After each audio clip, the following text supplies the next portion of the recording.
રામ રામ મિત્રો, સ્વાગત છે તમારું મારી આ યુટ્યુબ ચેનલ સેડલ્સ ગુજરાતી કિચન ડાયરીમાં। તો આજે આપણે બનાવીશું કાઠિયાવાડી લસણની ચટણી, જે એકદમ ખાવામાં સ્વાદિષ્ટ હોય છે। તો રેસીપીને સ્ટાર્ટ કરીએ એ પહેલાં મારી આ યુટ્યુબ ચેનલને સબસ્ક્રાઈબ કરવાનું ભૂલતા નહીં।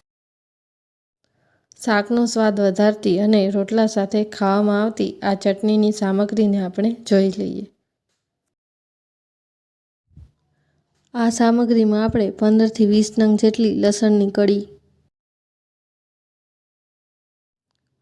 3 મોટી ચમચી તેલ, 1 ચમચી આખું જીરું, 2 ચમચી ધાણા જીરું પાવડર, સ્વાદ પ્રમાણે મીઠું અને 3 ચમચી કાશ્મીરી લાલ મરચું પાવડર જોશે। હવે આપણે ખાંડણીમાં 1 ચમચી આખું જીરું નાખી તેને દસ્તાની મદદથી અધકચરું ખાંડી લેવાનું છે। આખા જીરાનો સ્વાદ લસણની ચટણીમાં એકદમ સરસ આવે છે। તમે જોઈ શકો છો કે આપણું અધકચરું જીરું ખંડાઈ ગયું છે। તો હવે આપણે આમાં 15 થી 20 નંગ જેટલી લસણની કળીને નાખી તેને દસ્તાની મદદથી સારી રીતે ખાંડી લેશું।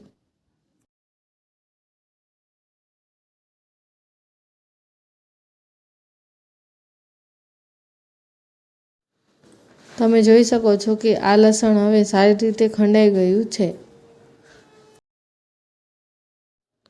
તો હવે આપણે આમાં 3 ચમચી કાશ્મીરી લાલ મરચું પાવડર, સ્વાદ પ્રમાણે મીઠું,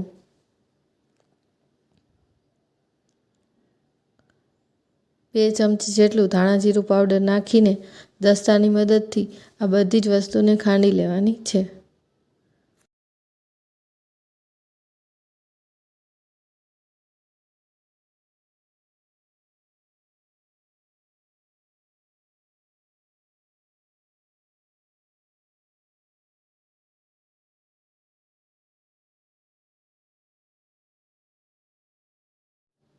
તમે જોઈ શકો છો કે આ બધું જ હવે સારી રીતે ખંડાઈ ગયું છે।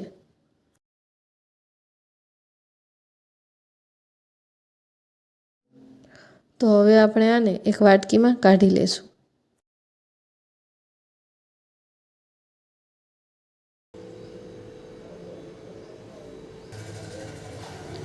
આ લસણની ચટણીને તમે જ્યારે પણ શાક બનાવવું હોય ત્યારે તેલમાં કકડાવીને વાપરી શકો છો। અને આ ચટણીને સ્ટોર કરવા માટે એક પેનમાં 3 મોટી ચમચી જેટલું તેલ નાખીને આ ચટણીને તેલમાં નાખીને મીડિયમ ગેસની ફ્લેમ ઉપર સારી રીતે સાંતળી લઈએ। આ ચટણીમાંથી તેલ છૂટું પડે ત્યાં સુધી તેને સાંતળવાની છે।